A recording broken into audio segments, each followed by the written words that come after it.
Hello everyone, welcome, bienvenue sur Apprendre l'anglais by Larissa. Aujourd'hui, je vous propose un format podcast à écouter, donc un témoignage d'une Française qui s'est installée au Libéria. Donc le Libéria, pour ceux qui ne le savent pas, c'est un pays qui est situé en Afrique de l'Ouest, un pays anglophone. Elle s'y est installée avec son mari et elle y a ouvert un complexe hôtelier, plus spécifiquement un écologe car il respecte les normes environnementales. Donc je vous laisse écouter son retour d'expérience et je reviens vers vous après cette écoute. Oui, bonjour. Oui, bonjour Lisa, est-ce que vous allez bien? Ça va bien, merci, vous? Oui, ça va. Dans un premier temps, je vous remercie d'avoir accepté cet échange. Parler de votre parcours Merci. et de l'impact de l'anglais au sein de votre parcours. Pour contextualiser, donc Lisa, donc j'ai pu voir son profil via la page Best of Liberia, parce que j'ai aussi un réseau de 1000 Libériens issus de la diaspora libérienne. Et donc j'ai contacté Lisa via LinkedIn, qui a accepté donc de faire une interview pour la chaîne Apprendre l'anglais by Larissa. Du coup, Lisa, est-ce que tu peux présenter ton parcours académique et l'impact de l'anglais dans ce parcours? J'ai fait toutes mes études en France au début, le bac, commerce, et ensuite je me suis orientée vers un BTS management des unités commerciales en alternance. Donc j'ai fait mon parcours en alternance chez Renault. D'accord. Renault au Mans. Et donc j'étais directement en contact avec des fournisseurs qui parlaient très souvent anglais, donc j'avais souvent l'habitude d'envoyer des mails chez le collègue parce que je n'arrivais pas à répondre. D'accord. Et j'ai toujours adoré l'anglais, mais c'est vrai qu'en France on a un niveau assez bas pour l'anglais. Donc après le BTS, je me suis dit il faut que je parte à l'étranger, il faut que j'apprenne l'anglais, il faut que j'arrive à pouvoir répondre à des mails en anglais très facilement. Donc, je me suis orientée vers une école de commerce après mon BTS en alternance. D'accord. Et j'étais à l'école supérieure de gestion commerce international à Paris. D'accord, le SGCI. D'accord. C'est ça, ouais. Et donc, c'était la filière International Management. Donc, j'ai commencé à faire mon bachelor degree là-bas. Et avec ce parcours-là, donc de 3 ans pour avoir le master degree, on doit faire, donc soit on fait des stages, au bout de 6 mois d'école, on fait 4 mois de stage, ou sinon on accumule les années et à la fin il faut faire 8 mois de stage complet. À l'étranger, c'est mieux. D'accord. Donc j'ai décidé de faire, là, au bout de 2 ans, je suis partie 6 mois en Autriche. D'accord. Pourquoi l'Autriche? Je voulais pas aller très loin au début, j'avais un peu peur de l'avion. Et puis en Autriche, donc on était avec 40 différentes nationalités. Évidemment, les Français, on était les pires au niveau de l'anglais. C'était une catastrophe. Et c'était un stage, je te coupe juste, c'était un stage à quel poste? Tu faisais quoi? Donc c'était pas un stage, c'était comme un Erasmus. D'accord. Par 6 mois en échange scolaire. Ok. Voilà. Ok. Tu te retrouves avec d'autres nationalités. Donc là déjà, ça m'a permis de voir que j'avais beaucoup de travail au niveau de l'anglais. On a fait des exposés devant des classes et déjà ça aide. Je me suis beaucoup améliorée quand j'ai commencé à parler avec d'autres nationalités. Donc au bout des 6 mois, ça allait déjà beaucoup mieux. D'accord. Et quelle a été la plus grande difficulté pour toi en Autriche à ce moment-là? De ne pas pouvoir parler en anglais, ça c'est sûr, parce que ça te met un peu à l'écart par rapport aux autres. Donc on avait les Mexicains, on avait du Venezuela, japonais, chinois, européens, tout le monde sait parler anglais. D'accord. Nous, les Français, c'était une catastrophe. Ouais. Donc la première fois, le professeur dans l'amphithéâtre, il nous demande tous d'où on vient, et moi je lui ai dit I am from France, avec un bon accent français, et tout le monde a éclaté de rire. Donc je me suis dit, il y a du boulot. Donc l'accent était quand même... Parce que c'est vrai que j'ai interviewé d'autres personnes qui disaient que justement l'accent c'était charmant, que ça pouvait être aussi vendeur. Donc pour toi l'accent c'était un peu dérangeant dans ton cas. Tu voulais travailler dessus. Ouais, j'étais pas du tout à l'aise, hein, ça c'est sûr. On a toujours un accent français même si on sait bien parler anglais. Oui. Jusqu'à maintenant les gens ils me disent ah oui tu es française, alors j'aurais même pas dit que j'étais française. Donc Je sais que ça, je pourrais pas l'enlever. Et ensuite, je suis partie 6 mois en Croatie. Donc, c'était la deuxième étape de l'échange scolaire. D'accord.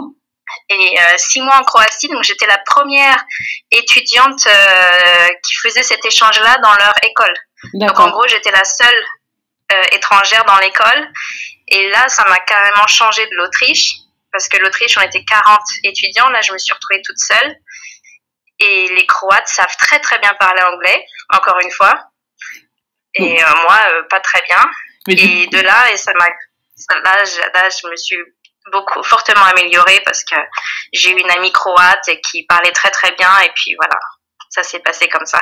Bah, carrément, du coup, pour progresser, j'allais dire, c'est top. Si eux, ils parlent bien, tu pouvais forcément... Exactement. Et donc, pour ensuite, finir, oui. Alors, à la fin de mon master, donc j'avais mes 8 mois à faire. Et puis, il y a eu une énorme coïncidence qui s'est déroulée comme ça. J'ai rencontré mon futur mari en France, dans ma ville, c'était tout... c'est un peu loin à expliquer, je vais pas l'expliquer là, mais en gros, je l'ai suivi en Afrique de l'Ouest. D'accord. Donc, au Libéria. D'accord. Et il a une concession automobile Renault. Okay. Donc, j'ai déjà travaillé chez Renault. Voilà, tout ça, ça s'est un peu embriqué bien, on va dire. Et puis, il m'a dit, viens, si ça va pas, tu repars. Et puis voilà, tu auras fait ton stage. Donc, je suis venue. Et pendant les 4 premiers mois, donc l'anglais libérien est encore une autre langue. Hein, c'est différent de l'anglais normal. Oui. Donc, pendant 4 mois, je comprenais rien du tout. C'est l'anglais un peu cassé. C'est un peu un anglais créole. Et voilà. Donc, j'ai fait au niveau professionnel, donc je vendais des voitures. Et donc, je faisais la vente, la logistique, l'administration et du marketing. Donc, j'étais en plein dans mon élément au niveau de mon cursus scolaire, il n'y avait aucun souci. Sauf que je ne comprenais pas les clients. Donc, c'est un peu problématique. Mais au bout de 4 mois, donc j'ai dit à mon futur mari, c'est bon, j'ai tout compris, j'ai compris le client, c'est bon, je suis partie. Voilà. Donc, au bout de 4 mois, je comprenais l'anglais libérien. Ça allait beaucoup mieux. Est-ce que tu étais encore une fois en immersion totale, j'imagine, ou presque? Oui, c'est pas facile. Il y a eu alors, pour le Libéria, donc ça a été le début de toute l'aventure jusqu'à maintenant. Le début a été très, très dur parce que c'est une autre culture, c'est un autre paysage, c'est complètement différent de tout ce que j'avais vu avant. Et puis on est loin de la famille, on est loin de tous nos repères, de tout notre confort. C'était assez compliqué. C'était compliqué au départ. Tu t'es dit, je retourne en France, ça y est, ça pourra pas le faire, ou t'as persévéré? Oui. Au début, je disais à mon mari, on va pas rester là, on va rentrer. Hein. Ça, c'était pour me réconforter. Et puis, en fait, au final, pendant les 8 mois, j'ai commencé donc j'ai travaillé, j'adorais ce que je faisais au niveau du travail. La culture libérienne, au final, les gens, ils sont très, très gentils ici. On s'y adapte vite. On s'y adapte vite. Il y a tout le temps un peu comment dire, une différence. Toujours, ça jusqu'à maintenant, on le sent, mais on aime ou on n'aime pas le Libéria, c'est comme ça. Donc voilà, j'ai commencé à créer une ONG pour aider les enfants ici. Alors, maintenant, on a une école. Juste avant de parler de l'ONG, est-ce que, parce que du coup, il y a beaucoup d'auditeurs sont issus des filières internationales, marketing, et partent pour faire une expérience à l'étranger et sont forcés dans leur parcours de partir dans un pays anglophone. Du coup, est-ce que tu recommandes, toi, le Libéria pour, par rapport à ton expérience, est-ce que tu recommanderais et quels conseils tu donnerais? Alors, le conseil, je pense que quand on vient au Libéria, je dirais, ouais, surtout au Libéria, en Afrique de l'Ouest, il faut pas venir avec des préjugés préétablis. Il faut oublier tout ce qu'on connaît. Tout ce qui n'est pas possible en Europe, c'est possible en Afrique de l'Ouest. Il faut vraiment avoir un esprit ouvert. C'est ça, c'est la base. Il faut être très ouvert et essayer de comprendre le pays. Ouais. Et pour l'anglais, Oui, bien sûr. Dès qu'on vient dans un pays anglophone, donc moi j'ai appris mon anglais dans des pays qui n'étaient pas très anglophones quand même. L'Autriche et la Croatie, c'est tout sauf, Sauf c'est pas anglophone, très oui. réputé pour dans des pays, voilà. Donc n'importe quel pays, à partir du moment qu'on voyage et qu'on parle en anglais avec et qu'on s'enlève un peu de la culture française, bien sûr qu'on apprend très vite. Même si c'est un anglais libérien ou si c'est un anglais, à la base, on arrive à faire la différence entre un anglais plutôt américain et un anglais libérien. Ça vient naturellement. Ok, ok. Et donc, pour revenir à cette ONG, parce que je t'ai coupé du coup pour les conseils. Tu étais en train de Oui, parler alors, de la construction, du démarrage de l'ONG. alors pour revenir au début, c'est que donc on travaillait pour le garage, on y travaille toujours d'ailleurs. C'est une entreprise familiale. Et puis, on a commencé à chercher un terrain pour s'évader le week-end parce qu'on travaillait là où on vit et du coup, on n'avait aucune vie privée.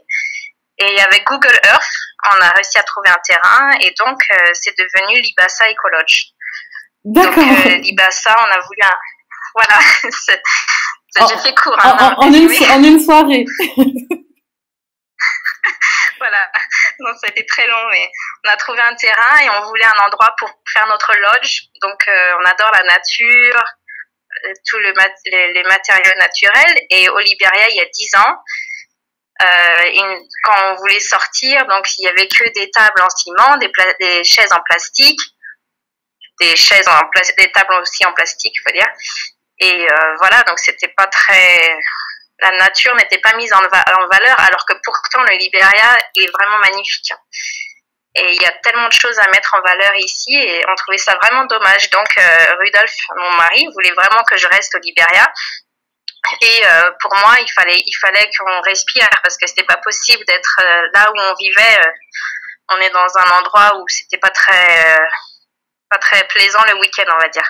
D'accord. Donc, on a trouvé ce terrain-là, on a commencé à faire notre lodge pour nous. On a commencé à explorer la forêt, là où on était, et puis à faire des pique-niques, des sandwichs par terre avec des copains. D'accord. Et puis après, mon mari, il adore la construction. Donc, il s'est dit, je vais faire 4 lodges pour les amis quand ils viennent et pour d'autres personnes s'ils veulent découvrir et être au calme, loin de la ville ambiante. On a dit OK. Et de là, les 4 lodges, après, il fallait un petit restaurant parce que quand tu viens dormir, une glacière, il fait 30 degrés, donc ça tient pas vraiment la chaleur. Donc de là, on s'est parti à faire un petit restaurant qui a été un peu plus grand que ce qu'on pensait. Puis après, ça s'est enchaîné, vraiment, ça s'est enchaîné. Je sais pas comment expliquer ça, mais c'était naturel au final. Oui. J'ai commencé à faire des interviews avec toutes les dames environnantes pour faire le ménage. D'accord. Pour la sécurité, pour la maintenance. Donc les interviews, c'était assez marrant parce qu'ils me comprenaient pas très bien. Mais ils voulaient travailler, donc du coup. Voilà. Ils voulaient travailler, moi je voulais trouver du monde, donc on a réussi à trouver un accord quelque part. D'accord. Voilà. Et puis on a commencé à former des gens. Jusqu'à maintenant, ils sont encore avec nous. Et ça, graduellement, voilà, ça a augmenté jusqu'à temps de devenir Libassa. On a dû trouver un nom à l'endroit. Au bout de combien de temps vous avez trouvé un nom? Parce que tu me dis on a dû trouver un nom, ça faisait déjà un petit moment que vous existiez, mais vous aviez pas de nom précis. Alors, quand on l'a ouvert au public, on avait déjà notre nom. Il fallait qu'on ait un nom de toute façon. Donc, quand on a fait notre lodge, pour jouer, ouais, on a dit il faut qu'on trouve un nom à l'endroit. Et ouais, peut-être 6 mois après qu'on ait fait notre lodge. D'accord. Il y a des amis qui venaient avec nous et ils disent mais ce que vous faites c'est un écolodge. Ah bon, c'est quoi un écolodge? Alors on a vérifié. Ah ouais, c'est un écolodge qu'on fait. Voilà. Et pour le Libassa, c'est Libéria et Bassa. Donc c'est la communauté Bassa, c'est des gens qui vivent autour d'ici, ouais. Et t'as pas expliqué du coup Libassa Ecolodge, bah du coup t'as expliqué que c'est un complexe qui respecte la nature. Ça représente combien de chambres au total? C'est un complexe de combien d'hectares et combien de personnel vous avez aujourd'hui? Donc il y a 20 hectares, on a 70 employés et on a 22 chambres. D'accord. Et au niveau du recrutement, est-ce que vous arrivez à recruter facilement du personnel aujourd'hui? Parce que c'est vrai que dans le secteur hospitality, les recruteurs souffrent pour avoir des talents. Est-ce que c'est le cas au Liberia? Je me suis améliorée dans la phase de recrutement année après année. J'ai plus identifié ce que j'avais vraiment besoin. Et à l'époque, il n'y avait pas d'école de tourisme. Et je dirais, il y a 6 ans de ça, j'ai découvert qu'il y avait des écoles de tourisme, donc je les ai contactées. Et de là, je reste toujours en contact avec 2 qui sont très bien. Donc je suis à la phase de recrutement avec eux. Ensuite, je prends ceux qui sont les mieux pour notre besoin et on les forme pendant 3-4 mois. Et ensuite, on les met en contrat. Et maintenant, je dirais la majorité de notre équipe vient des écoles de tourisme. Mais c'est très très dur le niveau. Le niveau d'école hôtelière, je rêverais d'avoir une vraie école hôtelière qui vienne et qui forme comme devrait être formée, parce qu'on a beaucoup de formations après quand ils viennent. Après l'école, c'est beaucoup de travail, mais on y arrive. Oui, parce qu'il faut former le personnel pour travailler dans ton établissement. D'accord. Voilà. D'accord. Donc, on a créé aussi une association de tourisme. C'est pour promouvoir le tourisme au Libéria. D'accord. Avec d'autres acteurs. Qui s'appelle comment? Et un de mes buts, ça s'appelle la Liberia National Tourism Association. Ok. L'INTA. Ok. Et donc, le but, c'est de promouvoir le tourisme et de développer des endroits au Libéria qui sont magnifiques, absolument magnifiques, et de développer pour faire un standard international pour recevoir des touristes. Parce que aujourd'hui, c'est un moins par rapport au fait que le pays soit mal noté. Au niveau, quand on voit sur les sites de la COFAS, on voit que notamment c'est dangereux, que les gens craignent toujours d'aller au Libéria. Donc du coup, vous souhaitez aussi changer cette image, j'imagine. Exactement. Et pourtant, le Libéria a été élu comme le 2e pays à fort potentiel pour 2020. Bon, maintenant 2020, c'est un peu, on va dire 2021 maintenant. Carrément.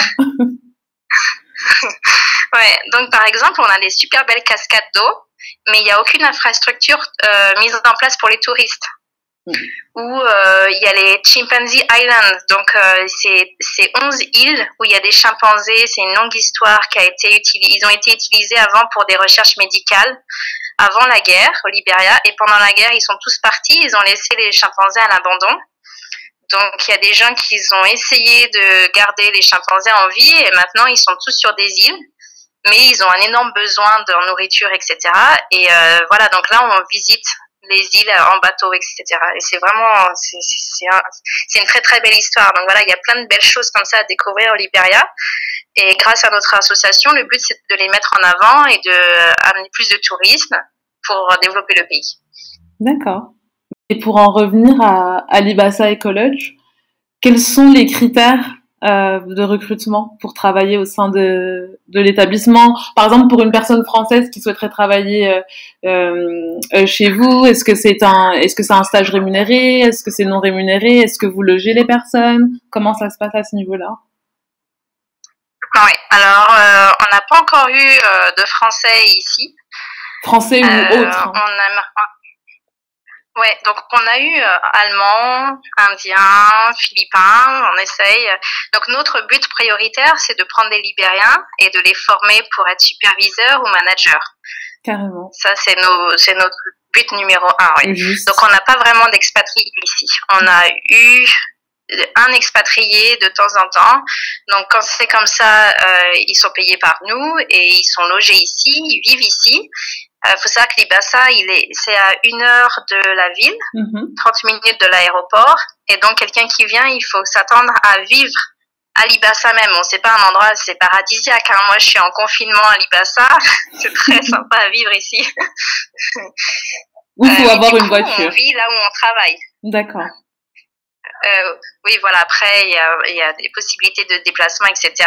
Mais voilà, donc ce qu'on attend d'un manager ici, il y a plusieurs postes, hein, mais manager, c'est bien sûr d'avoir une expérience dans l'hôtellerie. Ça, c'est la base parce que justement, les gens ici ne sont pas formés dans l'hôtellerie.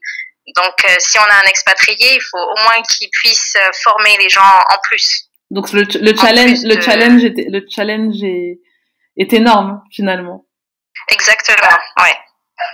Nous, on attendrait d'un expatrié plus que s'il va peut-être dans un autre pays parce que les gens ici, ils ont besoin d'être formés, guidés tout le temps.